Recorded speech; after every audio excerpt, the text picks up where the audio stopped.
Hello, welcome students.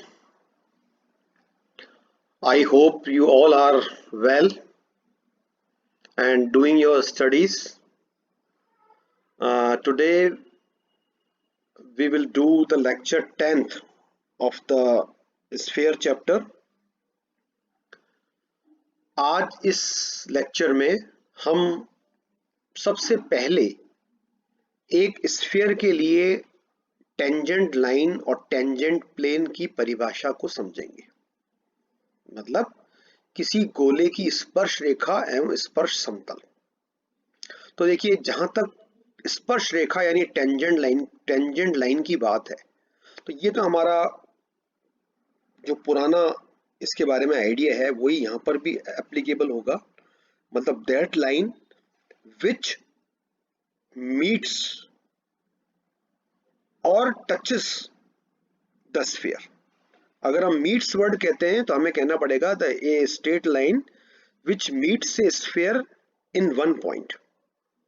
ठीक है, because अगर मैं आपसे ये विजुलाइज करने को कहूं कि एक स्फीयर है और एक स्पेस में लाइन है, तो वो लाइन स्फीयर के साथ किन किन तरह का बिहेवियर कर सकती है, तो दिमाग में अगर हम थोड़ा सोचें तो वो लाइन स्फीयर को इंटरसेक्ट करती हुई जा सकती है। जैसे आप इमेजिन कीजिए कि एक बहुत बड़ा फुटबॉल है, उसके अंदर से हमने एक ऐसा एरो चलाया, एक ऐसा तीर चलाया जो स्फीयर को भेदता हुआ चला गया, तो नेचुरली एक पॉइंट से एंटर होगा एरो और दूसरे पॉइंट से निकल जाएगा। तो हम कहेंगे साहब कि इस केस में लाइन स्फीयर को दो पॉइंट में इंटरसेक्ट कर रही है।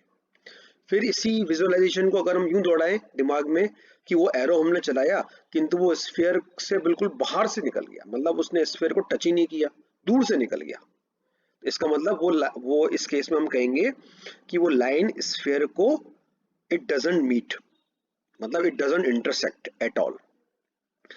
दूसरी और थर्ड केस में हम ये विजुलाइज करें कि एक बहुत बड़ी बॉल है और हमने एक एरो चलाया, वो एरो स्फीयर को बाहर से जस्ट उसकी सरफेस पे टच करता हुआ निकल गया।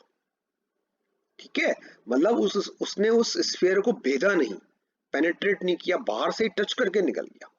तो इस केस में हम क्या कह सकते हैं, अगर हम इसको हमारे कोऑर्डिनेट ज्योमेट्री के कंसेप्ट में समझें तो हम कहेंगे साहब ऐसी लाइन जो टच कर रही है बाहर से, that is the tangent line.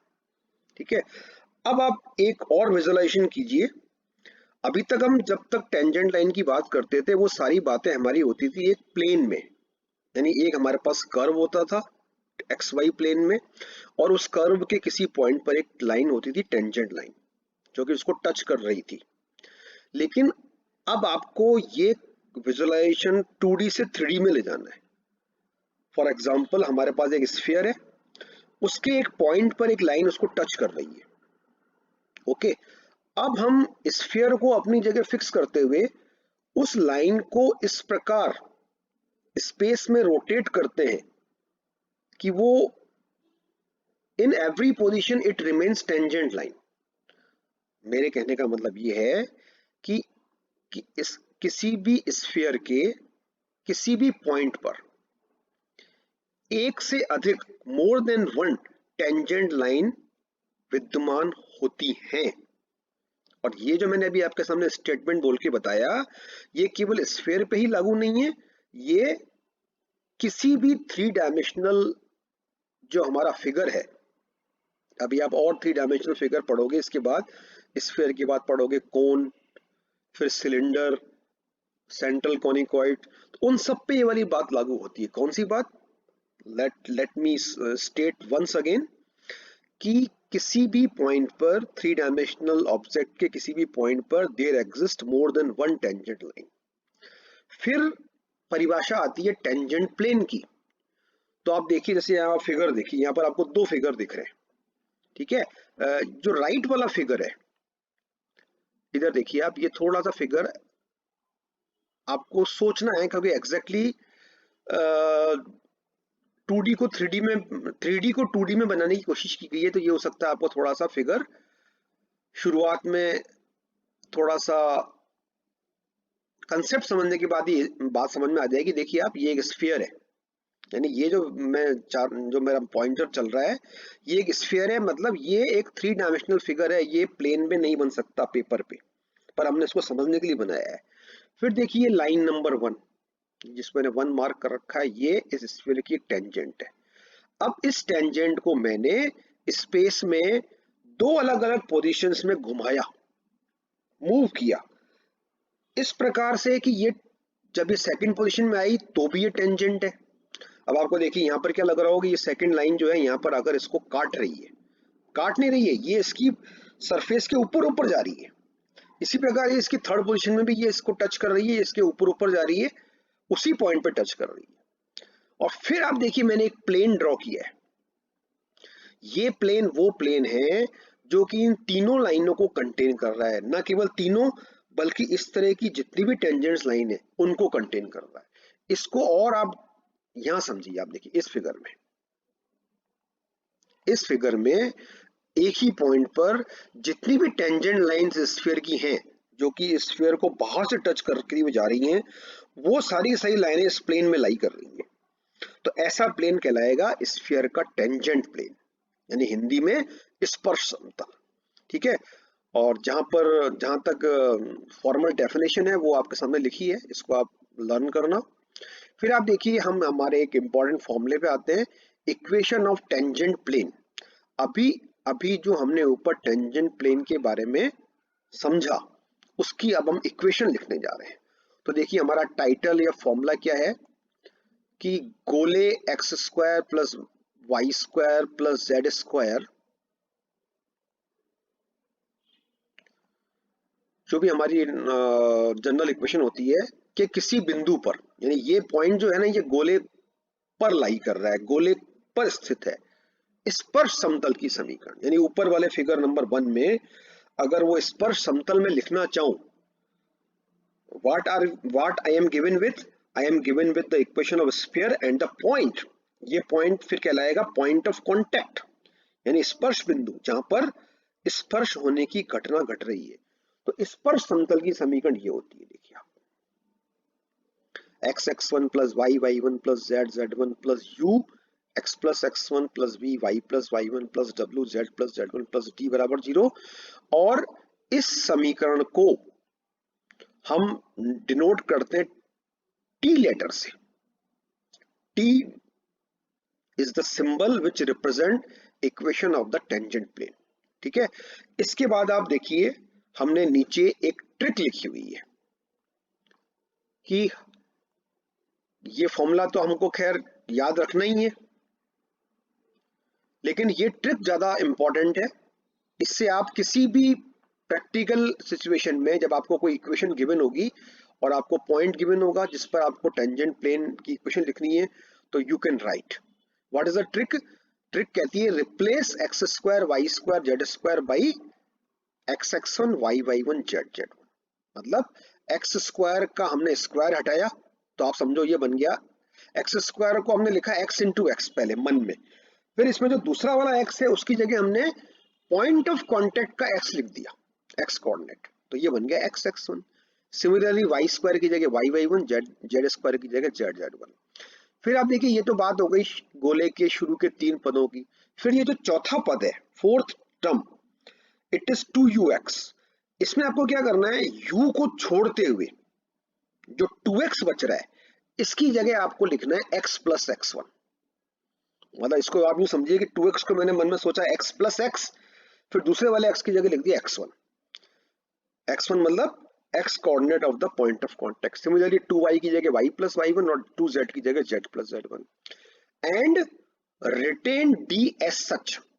इसका मतलब ये है कि d जो है आपका कांस्टेंट टर्म जो देखिए इधर यहाँ पर है, इसको आपको रिटेन रखना है, मतलब इसको आपको एज इट इज रखना है। यानी जैसा ये कांस्टेंट पद हमारा गोले की समीकरण में था, ऐसा का ऐसा आप देखिए ये स्पर्श समतल की समीकरण में भी आएगा विदाउट एनी चेंज। तो ऐसा करने से यानी आपको 6 तो परिवर्तन करने शुरू के 6 पदों में, और 7वां पद आपको एज इट इज रखना है। तो ऐसा जब आप कर लेते हैं तो आपको गोले की समीकरण चेंज होकर बन जाती है स्पर्श समतल की समीकरण। ठीक है, फिर आप देखिए इसके बाद हमने एक छोटा सा आर्टिकल किया है। ये आर्टिकल आपको एग्जाम में इट कैन बी आस्क्ड, ठीक है, और हो सकता है एग्जाम में आया भी हो। तो हमारा आर्टिकल क्या है कि हमको एक प्लेन गिवन है और एक स्फीयर गिवन है, और हमसे ये कहा जा रहा है कि देखिए ध्यान से समझना, ऊपर वाले और इसमें फर्क है। ऊपर वाले जो हमने अभी फॉर्मूला पढ़ा उसमें तो हमको पॉइंट गिवन था और हमको टेंजेंट प्लेन की इक्वेशन लिखनी थी। इसमें हमको एक प्लेन गिवन है और हमसे ये कहा जा रहा है कि अगर ये प्लेन इस स्फीयर को टच करता है, जैसे कि आप नीचे एक फिगर में देख पा रहे हैं कि एक प्लेन स्फीयर को टच कर रहा है, तो उस केस में जो रिक्वायर्ड कंडीशन है, प्रतिबंध है, वो हमें ज्ञात करना है। ठीक है, तो देखिए यहाँ पर जो हम कंसेप्ट अप्लाई कर रहे हैं, it is very much same as in case of circle. मतलब अगर आप अपने स्कूल के अंदर जो आपने कोऑर्डिनेट ज्योमेट्री पढ़ी है उसको रिकॉल करें कि अगर आप इसको एक सर्किल माने, देखिए अब जहां मेरा ये फिगर को मैं हाईलाइट कर देता हूं कि if I suppose that it is a circle, तब यहाँ पर जो बनाएंगे आप वो बनाएंगे टेंजेंट लाइन। लेकिन अगर ये स्फीयर है तो यहाँ पर आप बनाएंगे टेंजेंट प्लेन। ये फर्क है मोटा मोटा। लेकिन दोनों ही केसेस में जो बात कॉमन लागू होगी वो क्या होगी कि जैसे आप यहाँ देखिए इस केस में क्या हो रहा है कि अगर ये प्लेन स्फीयर को टच कर रहा है तो उस केस में स्फीयर के सेंटर से जो हम प्लेन पर एक लंब डालेंगे, ये लंब दिख रहा है आपको डला हुआ, ये लंब है, इस लंब की लंबाई इस गोले की रेडियस के इक्वल होगी। तो ये कंसेप्ट आपको दिमाग में रखना है। ठीक है, तो आप देखिए मैंने लिखा भी यहाँ पर ये कंसेप्ट, इस कंसेप्ट को आप दिमाग में समझते हुए याद कर लीजिए। गोले के केंद्र क्या है? केंद्र अभी फिलहाल हमारे स्टैंडर्ड इक्वेशन में minus U minus V minus W से समतल, कौन सा समतल? जो कि टच कर रहा है, टेंजेंट प्लेन बनना चाह रहा है या है, पर डाले गए लंब की लंबाई इज इक्वल टू गोले की त्रिज्या यानी कि आर, और जिसका की फॉर्मूला ये होता है। अब आपको यहाँ पर ये देखिए आपको इस लंब की लंबाई का मान फॉर्मूला अप्लाई करके लिखना है। तो कैसे निकालते हैं लंब की लंबाई? हम किसी पॉइंट से किसी प्लेन पर, आपको याद होगा ये पॉइंट हम प्लेन की इक्वेशन में फिल कर देते हैं। तो देखिए अब minus U minus V minus W मैं यहाँ पर एक्स वाई जेड की जगह फिल कर दूंगा और पी को मैं इधर ले आऊंगा और फिर डिवाइड करूंगा इसको मैं square of coefficients of X Y Z के सम से। तो देखिए आपको ये समझ में आ रहा होगा बात, क्योंकि ये सब हम स्कूल लेवल पे इन केस ऑफ लाइन कर चुके हैं। तो ये करते ही और सिंप्लीफाई वगैरह करते ही जो हमारे पास प्रतिबंध निकल के आता है वो ये है। ओके, तो इसको आप एक बार अपने हाथ से इसको लिख लीजिएगा तो आपको कंसेप्ट क्लियर हो जाएगा। फिर देखिए हम यहाँ पर एक नई परिभाषा को परिभाषित कर रहे हैं, power of A point.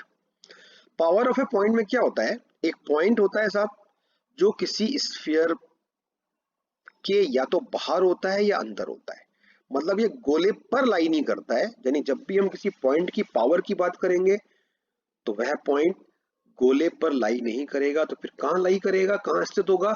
Either outside the sphere और इनसाइड द स्फीयर। तो शुरुआत में समझने के लिए हम इस पॉइंट को बाहर एज्यूम कर रहे हैं। अब हमने इस पॉइंट से क्या किया, हमने कहा कि साहब इस पॉइंट से स्टार्ट करती हुई एक ऐसी लाइन, एक ऐसी रे बनाइए जो कि गोले को काटती भी जाए। तो there may several situation, there may be several cases of doing this. जैसे आप देखिए मैंने यहाँ पर ए से, इधर देखिए यहाँ पर, यहाँ पॉइंटर पे ध्यान दीजिए, मैंने ए से एक लाइन ड्रॉ की, ये वाली देखिए आप ऊपर वाली, फिर ए से मैंने दूसरी लाइन ड्रॉ कर ली। तो ऐसे तो आप कहोगे साहब हम कई सारी लाइन ड्रॉ कर सकते हैं, बस कंडीशन तो खाली यही है ना कि ये लाइन गोले को इंटरसेक्ट करनी चाहिए और ए से पास होनी चाहिए। तो this can be done in many ways. ठीक है, तो हम कह रहे हैं साहब कि इसको हम किसी भी वे से करें तो we get 2 points P and Q, these are the point of intersection of this line and this sphere. इस केस में ए से लेकर पी तक की लंबाई और ए से लेकर क्यू तक की लंबाई का गुणनफल वो कहलाता है power of the point A. देखिए आप, बिंदु की शक्ति, बिंदु ए की शक्ति बराबर A P into A Q. ठीक है, अब आपको यहाँ पर हमको डायरेक्ट फॉर्मूला बताया जा रहा है। ये फॉर्मूला आप बुक्स में देखेंगे, इन सब फॉर्मूलों के आपको डेरिवेशन गिवन है, पर डेरिवेशन जो है ना वो आप स्किप कर सकते हैं क्योंकि डेरिवेशंस आर नॉट आस्क्ड। आप पिछले 10 सालों के पेपर भी देखें, आप अपने इंटरेस्ट के लिए चाहें तो उन डेरिवेशन पे गो थ्रू हो सकते हैं, लेकिन जहां तक एग्जामिनेशन पॉइंट ऑफ व्यू की बात है, डेरिवेशंस आर नॉट आस्क्ड। ठीक है, तो अब आप देखिए, हमको यहाँ पर पावर का फॉर्मूला लिखना है। किसका? पॉइंट की पावर। कौन सा पॉइंट? जो विच लाइज आउटसाइड और इनसाइड द स्फीयर। तो पावर के लिए आपको क्या करना है, जो जो बिंदु है जिसकी पावर निकाल रहे हैं उसके कोऑर्डिनेट हमको पता होने चाहिए। और ये कोऑर्डिनेट आपको कुछ भी नहीं करने हैं, स्फीयर की इक्वेशन जो है एक्स स्क्वायर से स्टार्ट होकर 0 तक है ये, तो ये जो इसका लेफ्ट हैंड साइड है इक्वेशन का, इसमें आपको एक्स वाई जेड की जगह x1 y1 z1 फिल करना है, मतलब भरना है। फिल करके जो एक्सप्रेशन बनेगा वो एक न्यूमेरिक वैल्यू बन जाएगा। इस वैल्यू का आपको वर्गमूल लेना है, इसी को हम बोलेंगे बिंदु ए की शक्ति। तो याद रखिए कि शक्ति जो होती है ना, वो एक न्यूमेरिकल वैल्यू होती है, क्योंकि जब आपने एक्स वाई जेड की जगह न्यूमेरिकल डाटा यहाँ भर दिए तो ये पूरी वैल्यू सिंप्लीफाई होकर एक नंबर बन जाएगी। और इस पूरी एक्सप्रेशन को हम यूजुअली एक स्टैंडर्ड सिंबल है S1 से डिनोट करते हैं। तो हमने इसको S1 से डिनोट किया है, याद रखिए। S का मतलब होता है इक्वेशन ऑफ द स्फीयर, और जब इसके अंदर हमने एक्स वाई जेड की जगह x1 y1 z1 भर दिया तो इसी को हमने बोला S1। ठीक है, फिर आप देखिए हम एक कंसेप्ट पे आते हैं। This concept is pole and polar plane. This concept is analogous to our older concept of pole and polar line in case of 2D geometry। ठीक है, तो आई होप इसको अगर हम ढंग से और तसल्ली से समझना चाहें तो it is better to do it in next lecture. ठीक है, क्योंकि अदरवाइज क्या होगा, वीडियो लंबा हो जाएगा और इसको फिर अपलोडिंग में हमको प्रॉब्लम आएगी। पर I advise you to kindly go through the older concept of pole and polar line in case of circle, parabola etcetera, जो कि आपने पहले पढ़ रखे हैं। क्योंकि इसमें आप फिर ये कंपेयर करोगे कि यहाँ जो हम पोलर प्लेन का कंसेप्ट पढ़ रहे हैं, it is entirely different with the older concept of polar line. Pole का पोल के बारे में तो वही बात यहाँ पर भी रिवाइज होगी, पोल इज ए पॉइंट, लेकिन पहले हम बोलते थे पोलर लाइन, अब हम बोल रहे हैं पोलर प्लेन। ठीक है, तो पहले वाली परिभाषा और अब वाली परिभाषा में अगर आप अंतर स्पष्ट करना चाहते हैं, और आपको आना चाहिए, क्योंकि अगर आप बीएससी कर रहे हैं और आगे अगर आप मान लीजिए कंपटीशन मैथमेटिकल रिलेटिंग करना चाहते हैं, तो आपको सारे ओल्डर कंसेप्ट्स को आपको रिकॉल होने चाहिए। ठीक है, थैंक यू वेरी मच। इसको हम अगले टर्न पे कंप्लीट करेंगे।